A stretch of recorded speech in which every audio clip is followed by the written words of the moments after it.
really is my great pleasure to meet Rachel Spence and to talk to her about her latest collection, Daughter of the Sun, and also her wider work. She's extraordinarily prolific in her reach and the subjects that she explores. So, by way of introduction, she's a poet and culture writer based in Shropshire, London, and Venice, as well as individual poems in the North, PN Review, the London Magazine, and the Financial Times. She has published two collections, three pamphlets, and a prose poem, Venice Unclocked, in collaboration with the photographer Giacomo Cosio. Her new collection is Daughter of the Sun, published by the Emma Press earlier this year, and her non-fiction book, Battle for the Museum, was published by Hurst in 2024 and an FT Book of the Year. So you can see already this is a conversation that's going to take us into a number of worlds. And we'll start perhaps with Daughter of the Sun, your latest collection, which combines two sequences, Call and Response, which was previously a pamphlet, and Medea's Song, which reconsiders the mythological figure. And we'll maybe have a think about the way these two sequences evolved to find themselves yoked in this volume. Perhaps, Rachel, would you like to start by reading us something from the first sequence, Call and Response? Yeah, thank you so much. And thank you so much for inviting me. It's really lovely to be here. Yeah, so Daughter of the Sun is, as Lesley said, two sequences. And the first sequence is a sequence of sonnets to and about my mother, which really traces the last years of her life when she became ill with cancer, went into remission, cancer came back, she passed, I grieved. And nevertheless, they are, I hope, quite uplifting poems. And I've chosen a poem from the moment the cancer had come back, but she was at home. She stayed at home until the end. Hinge week, between equinox and change of hour. Waking to blue, the colour of stained glass, tibia of plum, persimmon. Dawn as free gift, uncalendared. By day, I watch you sleep, summoning your breath like a snake charmer.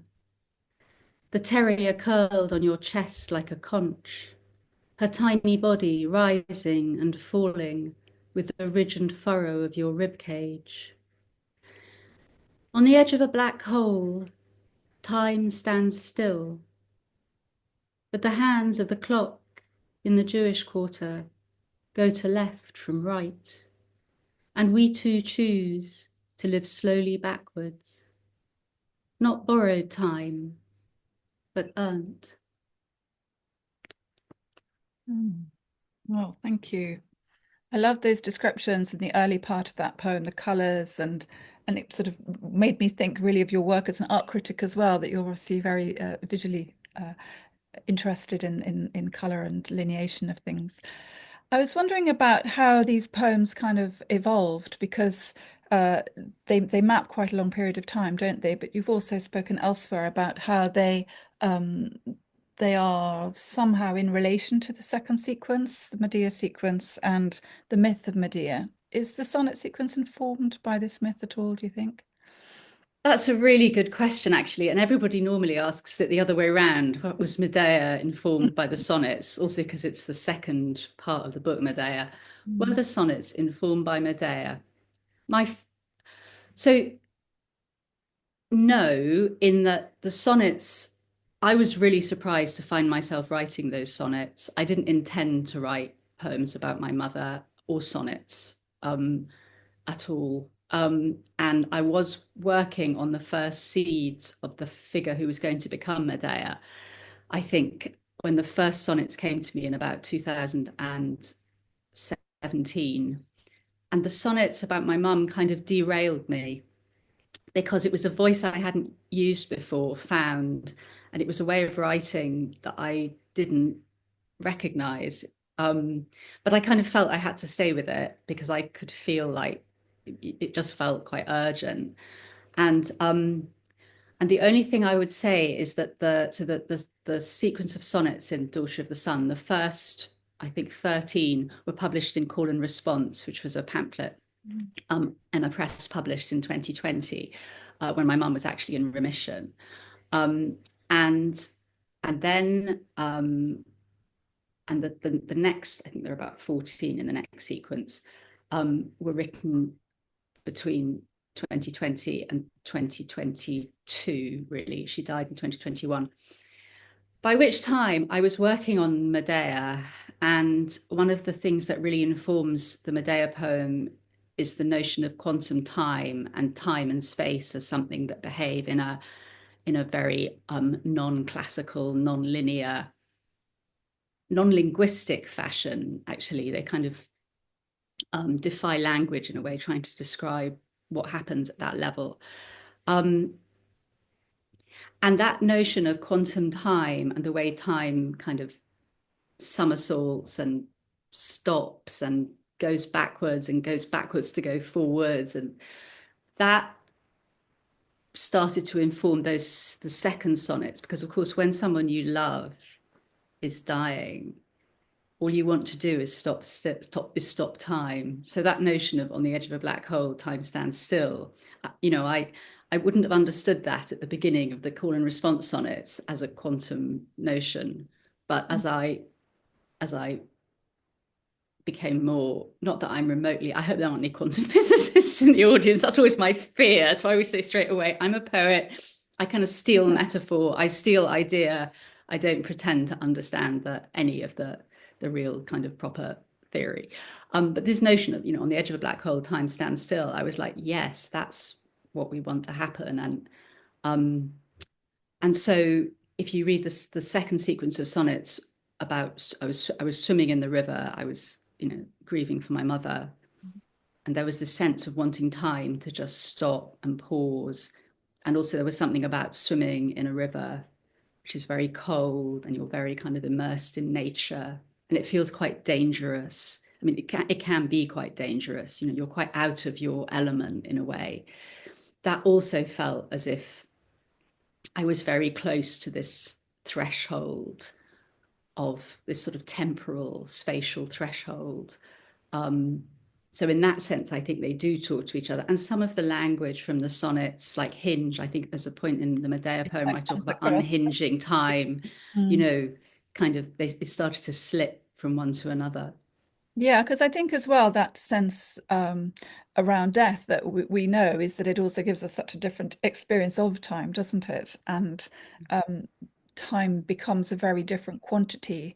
And I love the way you describe time as uncalendared, with threshold days, clockless as the lives of animals. I mean, that sense of that sort of sense of release actually from time in a kind of animal, primal kind of way, rather like you were describing with the swimming. You're immersed in another element, aren't you? It's not a productive, you're not a consumer, you're not running around trying to achieve anything. And that sense that you described, the quantum hinge, Jurassic time.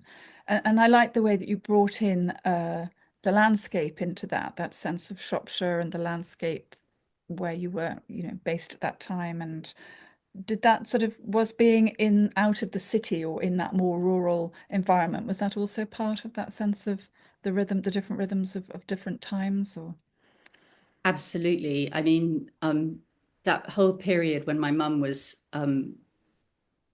in her last months, and then afterwards when I stayed on to be with my father, and also I mean I did want to be with him and help him, but I also didn't really want to leave that landscape because it felt like that was where I found her.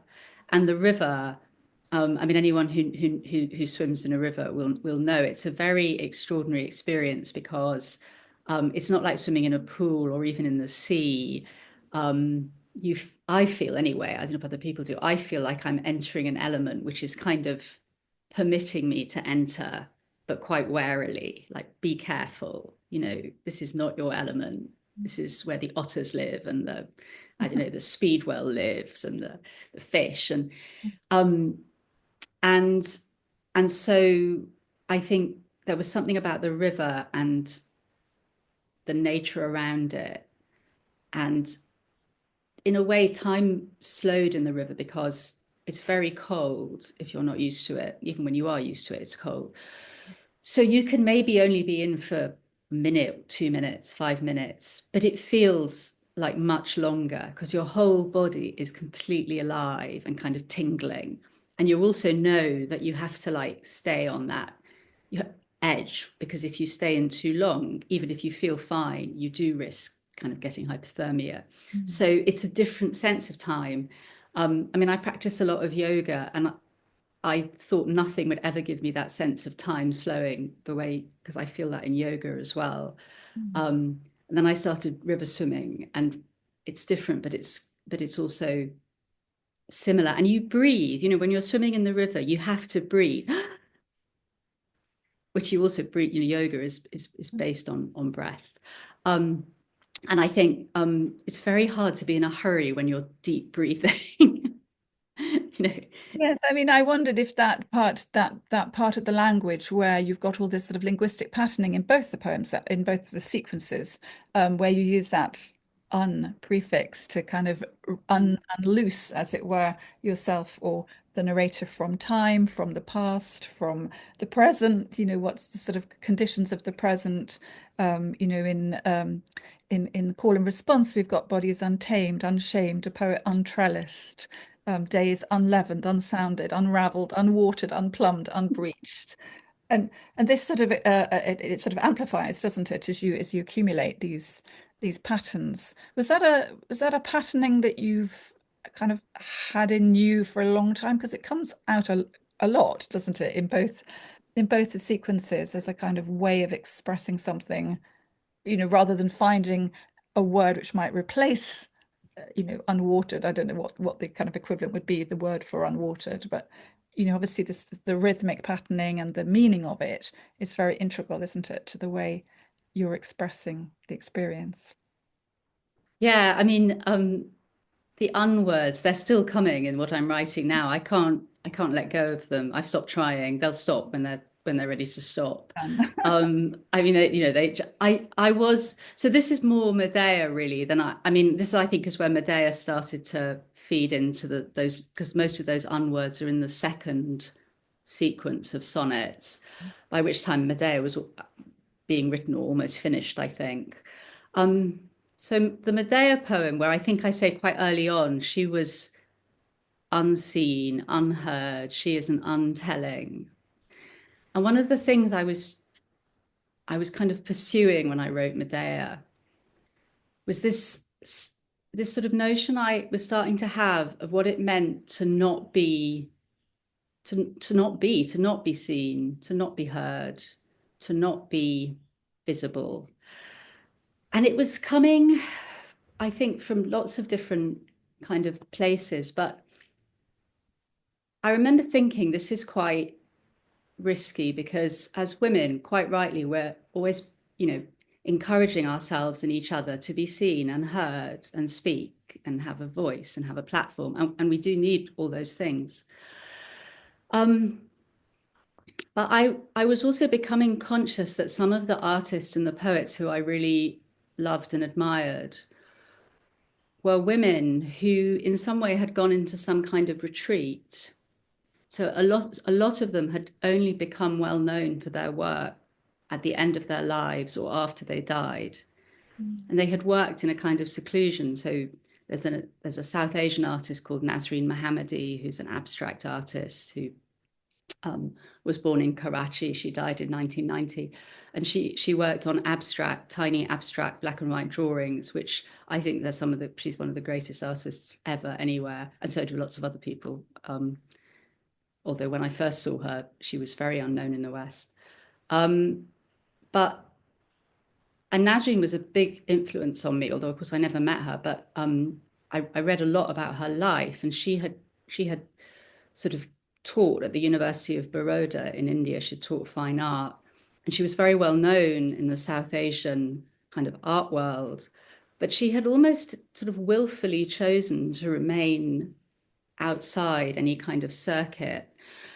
And and I think, and there were other, I mean, Emily Dickinson was someone who I don't think published very much in her own life, lived in her father's house. There's a great essay by Adrienne Rich, which I found very sort of moving when I was younger, where she tracks Emily Dickinson, and I think she goes to her house and she says, "You chose to seclude yourself in your father's house, and everybody thought, there's this story that she was pining for an unrequited love."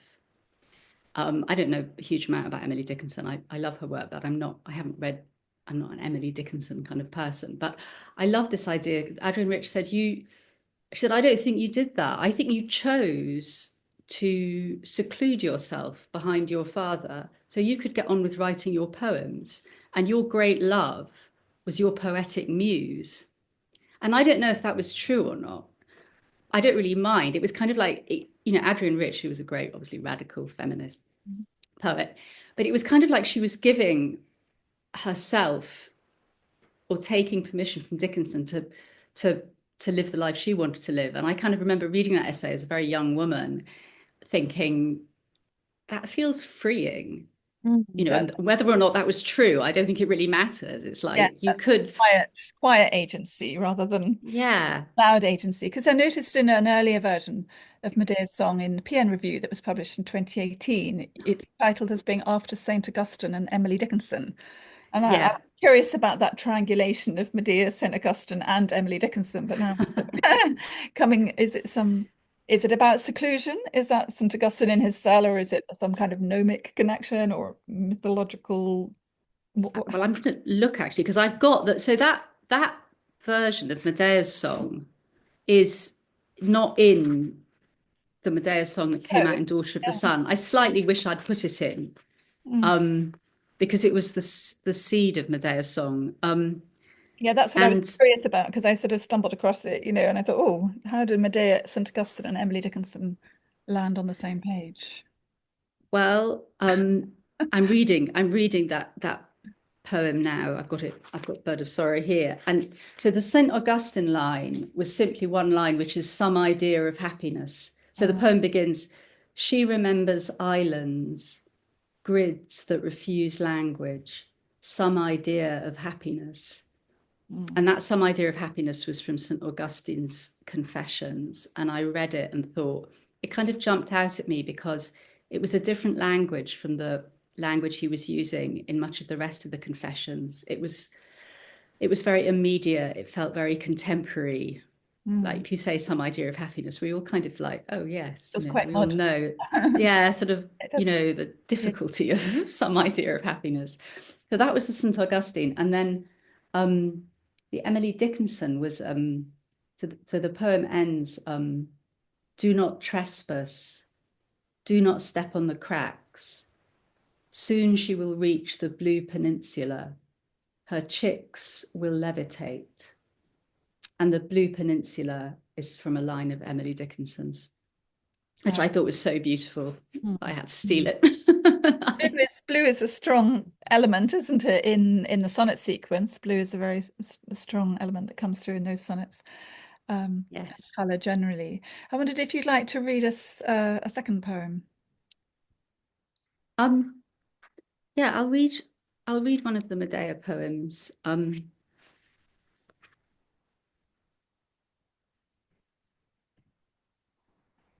Yeah, so this is Medea is not a linear poem, for reasons that are probably clear now, but I took bits of the original myth of Medea, where she's a princess living in Colchis on the Black Sea in Georgia, and she's meant to be studying at the shrine of Hecate to be a witch. And Jason and the Argonauts come along to steal the golden fleece, and she helps Jason. She kind of does it for him, like her magic is how he doesn't. There's a line in this poem where she says Jason does nothing. He really didn't do anything. She did all of it. Um, and then she runs away with him on the Argo with the sailors. And when I read that epic story about Medea, which is called Jason and the Argonauts, and it's written by a poet called Apollonius of Rhodes, an ancient poet. All I could think was like how nice it would have been to have been on the ship. If you were used to being in this landlocked place, because I love being on boats. So that's where this poem came from. What was unsaid? How much she loved the sea, that first journey on the Argo, rising before dawn, the water stirring as if an animal is trapped beneath its folds. Cupped in the stern's curve, the sailors numb to her, as if they know out here she's scoured of all she was. Daughter, sister, princess, witch. She's no one's bride to be. Out here, there's only newness, ferrous tongue of sea and sky, trembling, fibrous. You watch and watch, but morning's shy as flowers. This is God's work. And yet, as dawn breaks pieces of infinity over the Argo's sails, she feels the shudder of a different knowing. Is that the scissor kick of gull wings, or just a trick of the light? Beautiful. Thank you. And I was interested in the way that you use the epigrams at the beginning of the book, because we get this sense of her, don't you? Quote Apollonius of Rhodes, there's a girl who can pause Yeah. stars. This sense of her power, but also someone who can pause stars. There's something very quiet about that, I thought, in reading it. Um, and the other epigrams I was curious about, because obviously this is also quite a scientific book, but as you said, who of us understands quantum physics? I don't know. I don't. And I did have a go with the Ravelli. But I'm just going to read a couple of well, there are two epigrams by Ravelli, aren't there? At the beginning of the book. The first one is: reason is only an instrument, a pincer. We use it to handle a substance that is made of fire and ice, the order of time. And I think you don't need to know what any of that means, do you? I think there's something very poetic about the Yeah. description, isn't there, that kind of communicates something. And I was quite interested in the way that, poetry and science are really quite have been separated in quite a modern state of time, haven't they? They're not, they haven't always been so separate as we perhaps have them now. And I think your second one, Kepler flies thanks to his mother's magic. Einstein wonders what he would do if he could ride a ray of light, white holes. Riding a ray of light, do we need to know what that means in terms of the physics? I think that, these are beautiful words, aren't they? How did you come across Ravelli? How did that become part of the influence? Well, Is that a long question? no, not at all. It's quite a short question. Well, I think Michael, my partner, is here tonight, although I can't see him. But I'll have to tell the truth because I can't lie because he's here. So he gets very cross because I'm always stealing his books. And he had Ravelli's first book, which was a tiny book called Seven Brief Lessons on Physics. And I picked it up as somebody who I was actually told to stop physics at school. I was so hopeless at it. Um, and so I picked it up very casually. And Carlo Rovelli, he's been translated into English. I read it in English. He does write like a poet. And I read the first chapter and just thought, it's that feeling when you find kind of one of your writers. I think we've all got little stables of like our writers. And I just read him and thought, where have you been all my life? And just and I definitely took that book, I admit, Michael. And then I just read everything he's written. And now I reread him. I mean, I think, he seduced me with the language. I think he could have been writing about anything, but I'm not sure that's quite true because in fact, because the quantum world has this extraordinary kind of non-spatial, non-temporal dimension. It kind of opens a totally different way of being to me anyway, and a different kind of structure, both interior and exterior. And Carlo Rovelli is brilliant at communicating that in a very simple way, but also in a very elegant way. And he's extraordinarily cultivated. So I mean, his new book, which is White Holes, which I really recommend. It's only little. It's really beautiful. Um, he quotes Dante all the way through it, and he just quotes Dante as if he was quoting his mum. Just like he's so immersed in So Dante. second nature. Well, it's still It's very completely integrated. second nature. And you've got Um, that when you're reading those, even those tiny epigrams, and they do sing through the poem, which I found quite interesting. I knew nothing about Ravelli when I first read it, and it reminded me many years ago I was at something that Seamus Heaney was at, and it was people were discussing T.S. Eliot's epigrams, and all these academics were kind of muttering about, well, this Greek bit means this, and oh, what he meant was that, and this voice came from the back of the room, and he said, well, he said, an epigram is like a tuning fork. And that was it. That was the end of and the whole room went quiet. And it reminded me when I was sort of reading these, how you don't have to know the science. I find that really interesting to be taken into another dimension of even through certain words like photons and whatever the words that you dropped in there. Whatever you had, webs of absence or something like there was a phrase yeah, tracking yeah, webs of absence. Um, yeah. but yet it's somehow you've dropped it into a scientific context, which changes it from just being, a poetic description.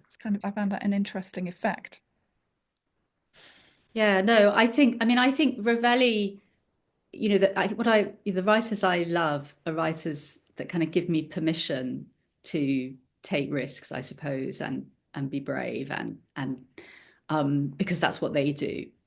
And Carlo Rovelli really does break the mold, I think, as a science writer.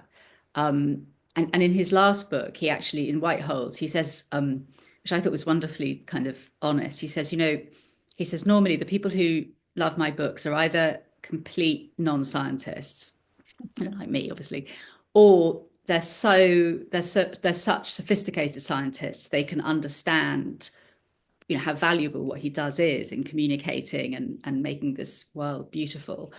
But he said the people who get really angry are the kind of middle group. He said students who are about to finish a quantum physics degree and they spent years like trying to properly understand it and do, the maths, because there's this whole maths out there, which I'm like, know, that's, but they get really frustrated. And I thought that was really interesting. And I kind of understood it as well.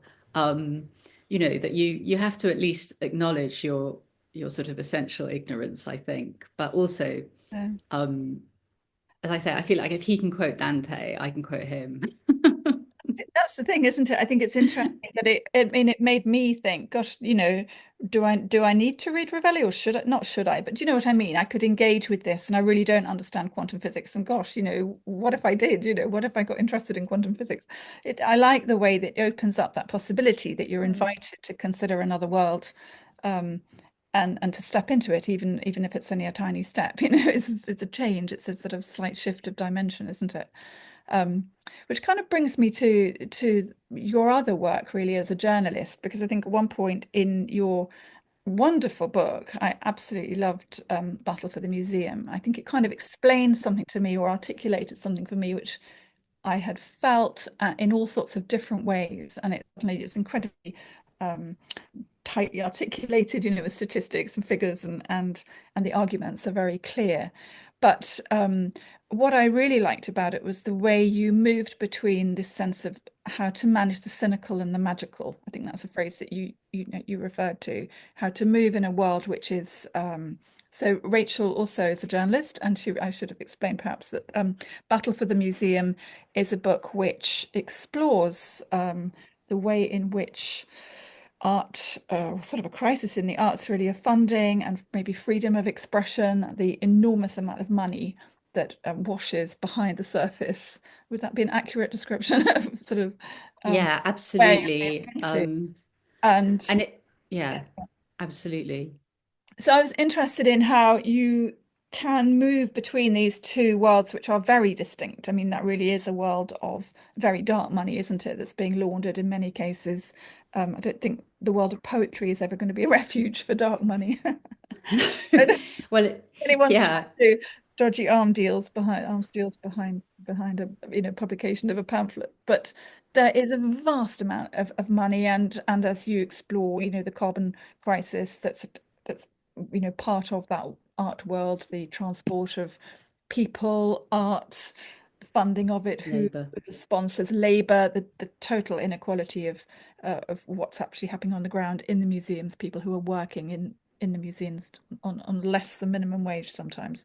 So I found that a really interesting sort of balance to your other work. I was just wondering how you found the tension between those two worlds. Well, I mean, it was never easy. It was a hard book to write, Battle for the Museum.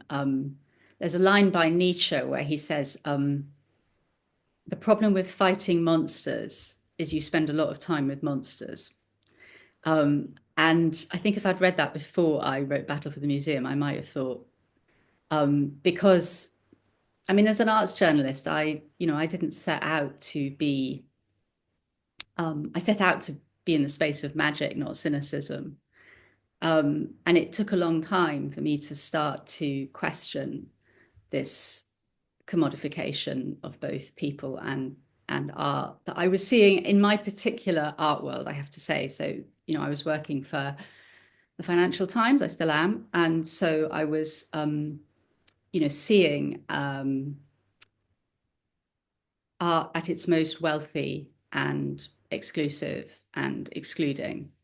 But also sometimes it was beautiful and fantastic and moving and, you know, um, and for a long time I just allowed that the sort of, the wonderful kind of elements to be my kind of top line story. But the more I traveled a lot around the world, I don't anymore.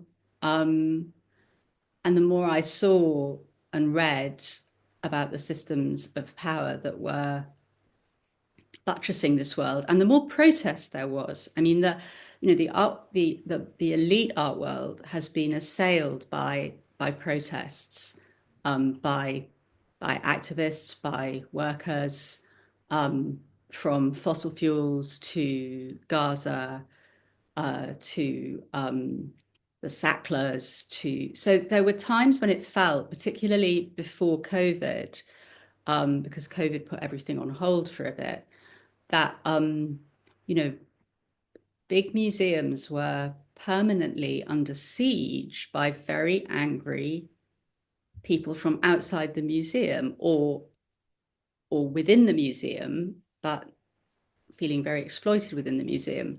And I felt that there was just too much of the protests to ignore it. So I started to pay attention to it and read what they were saying and listen to them and not just see them as kind of fringe elements who were, you know, trying to kind of hijack a cause. And so that's really what the book came out of, the sense of like somebody should document some of these protests rather than just write news stories. A lot of the protests would generate news stories, but news stories come and go. And I really wanted to try and to write something more considered, and to say this is a historical phenomenon that kind of matters, I think, and we need to pay attention to it. And um,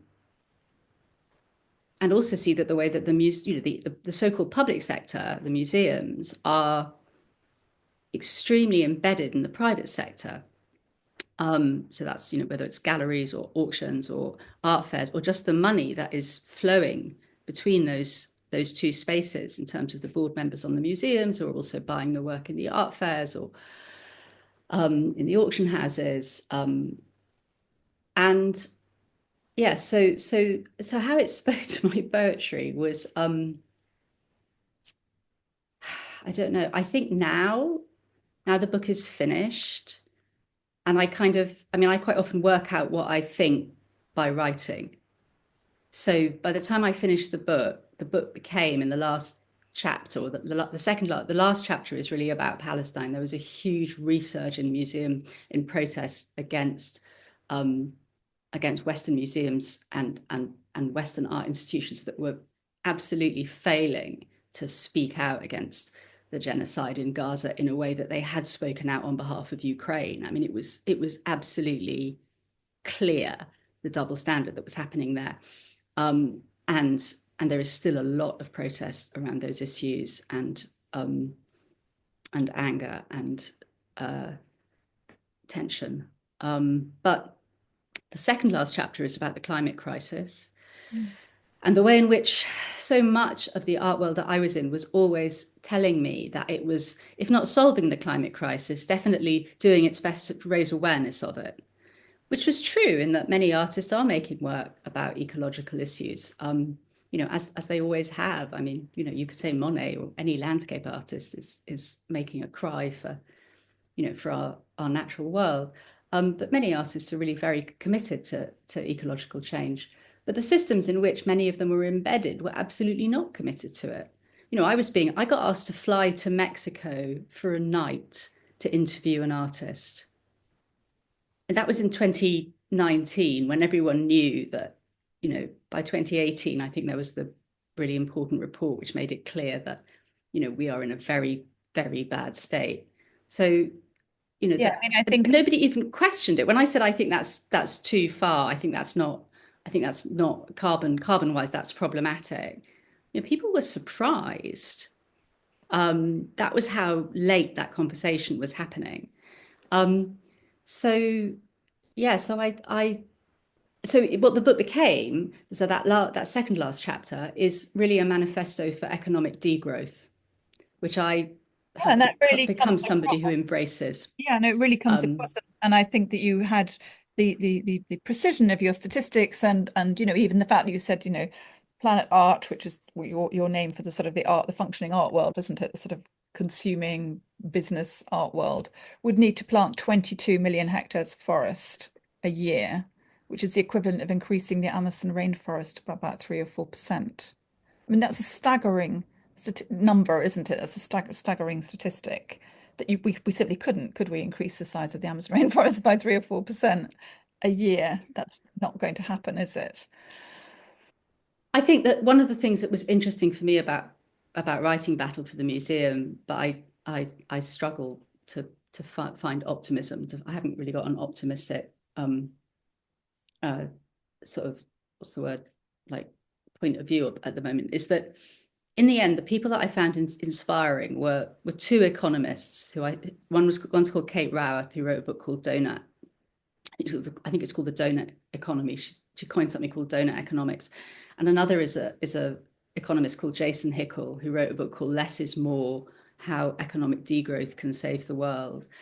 And these are economists who have crunched the numbers, so the ones you just quoted. Um, so Jason Hickel makes it really clear that if we continue to pursue economic growth, not just in the art world, but in the world generally, the way, Keir Starmer, his whole campaign was based on, I can grow the economy. And maybe he can a little bit by 2030 or not.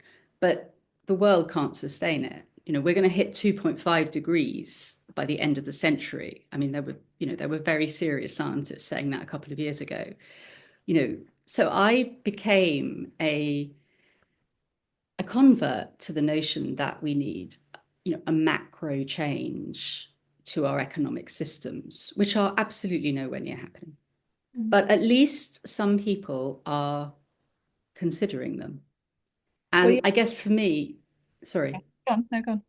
Well, no, I guess for me, that was my sort of what I've taken from Battle for the Museum. I learned something writing that book. I actually sort of um, I learned how bad the climate crisis is and how big a change we need to to try and get ourselves through to the next century.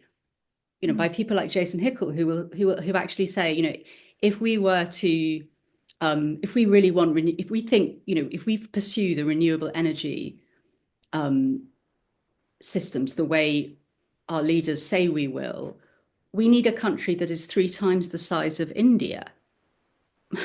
It just doesn't work.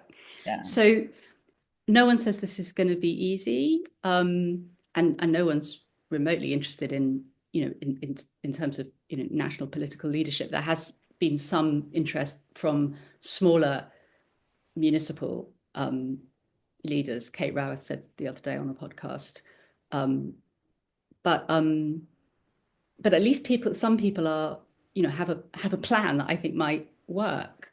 Yeah, and I think what Um, comes across strongly in the book is this possibility of what we might call the magical, the imaginal, imagining, the willingness to imagine an alternative or to actually engage with an alternative. I think that's what comes through very strongly in the book, actually. For me, that was uh, that oh, tension good. between the two I felt was kept very tight. The cynical and the magical felt very strongly yoked together for me.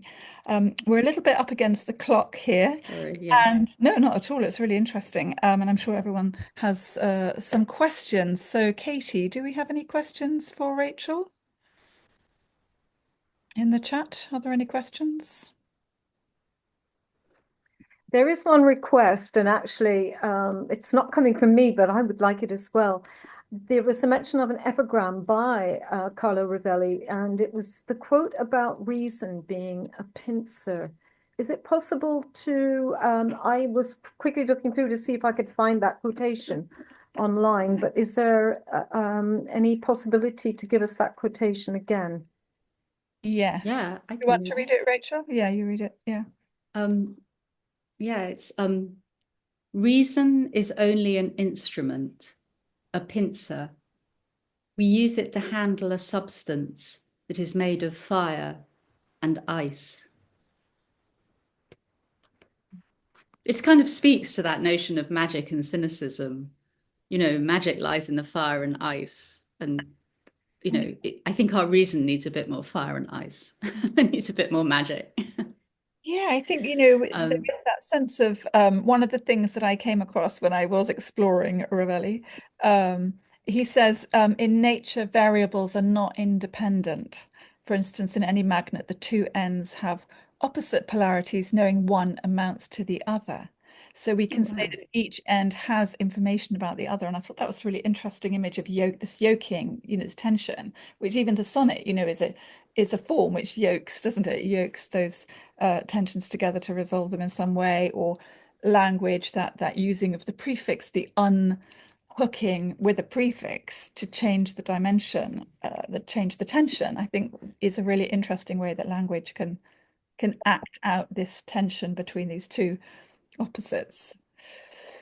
I think as a poet, there's an essay that I really love by a visual artist called Anselm Kiefer, and he says poetry allows me to I've got it somewhere but I can't find it, get near to the abyss. Only when I am reading poems do I get close to the abyss. And I think by abyss or abyss, I'm not sure how you say it, he means the abyss of all that we kind of don't know. Some kind of, I don't know, cosmic, because he's very into quantum physics as well, and a kind of quantum reality. But it's an essay in which he kind of says poetry, which we all know as poets, I think, because nobody asks you to check your facts as a poet in the way they do if you're a journalist. So that's one of the differences between Battle for the Museum and the poetry. Is in Battle for the Museum I had to obviously check everything meticulously, but when I'm writing poetry, I'm allowed to like make those leaps from one place to another, from one time to another. And of course, that's also, I feel, very kind of quantum in a way, because that's what the quantum world does. It does this extremely irrational, non-linear Yeah, kind it's of, kind of it's more all, archetypal, isn't it? It's functioning in a slightly, or maybe that's not the word you were going to use. I interrupted well, you. no, archetypal is a good word. That It's a really sense, interesting word. things that sit in a tension, but in a we might call a timeless, or um, even a pre-verbal, even how might we describe that realm? And I think even using something like the story of Medea, brings into the discussion, doesn't it, that dimension of the archetypal, and with its many dimensions. It's not just angry woman or something like that. It would be incredibly simplistic, wouldn't it? Um, and do we have any other questions? Anybody? I had one, which is just a very simple one, which is you've mentioned about Ravelli and artists who've influenced you and sort of current affairs. But I just wonder if you could tell us a little bit about your particular poetic influences. Thank you. Well, I mean, a writer that I go back to and back to is Michael Ondaatje, who who you may know. He's known obviously as a novelist for The English Patient and Neil's Ghost, but he's also a poet, a great poet, I think. And he's just brought out a new book last year called A Year of Last Things. I think what I love about Michael Ondaatje was born in Sri Lanka, moved to Canada. He has this kind of rangy, but also very kind of languid style. I mean, I've read A Year of Last Things. I think I'm on my third reading of it. He leaves me awestruck at the way he can just throw out these beautiful, limpid phrases, but with such kind of effortless, kind of laconic. There's nothing showy about him. There's nothing surreal. There's nothing didactic. It's as if he just, I suppose as somebody who's a river person, as a swimmer, I always like this idea of being in a state of flow. And I feel that Michael Ondaatje is someone who, when he writes, he puts me in a state of flow. I don't know anything about his writing techniques, but I envy him enormously. And he uses other texts a lot, which I do. So he's always like in The Year of Last Things, he's like dives into a Sanskrit dictionary and pulls out these beautiful kind of concepts and phrases from from ancient Sanskrit kind of thought. And so he's somebody that I just, when I get sort of muddled and lost, I go back to him. And there's a line in a poem in Bird of Sorrow, which I reference him by, where it says, he talks about finding the blue way out of here. And I actually stole that line because I quite often feel I need to find the blue way out of here. Yeah, so he's somebody that's really important. And actually, it's interesting because some of my favorite writers are in Canada. So there's a writer called Dionne Brand, who was born in Canada. I think she won the Griffin Prize. And I've just bought it's not her new book, but I've just bought a book of hers called A Map to the Door, A Door to the Map of No Return. It's here somewhere. My computer's sitting on it. One minute, if I can do this without.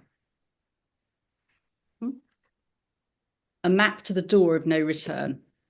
And she also moves between poetry and prose.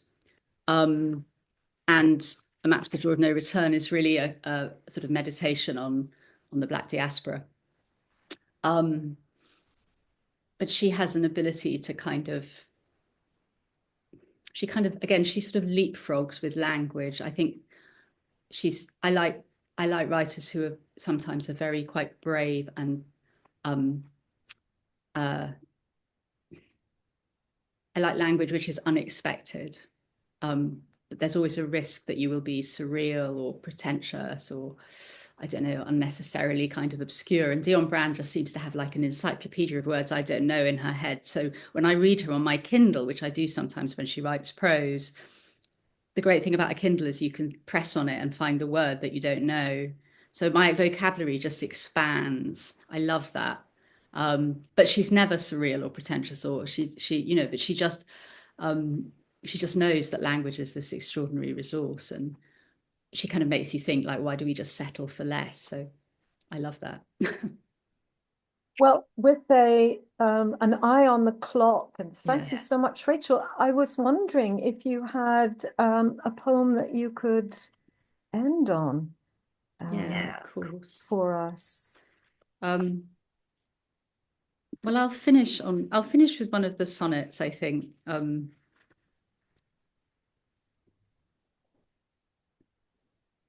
It's just 7:08 a.m., 15th of May, 2022, Venice. Salt marsh days, unwatered, struggling to find the poem in the morning, the garden waking to the creak and clink of shutters, my neighbour's talk croon to her toddler. Had forgotten how May clogs Venice with the scent of jasmine, how a baby's cry is more cat than human. This time last year, We didn't know you had just weeks to live. Sat in your garden, watching the hen pigeon plunge over and over into your solanum, unless her chicks were yelping out her absence. John Cage found music in the dust of silence, my sonnet in your body dissolving into blue.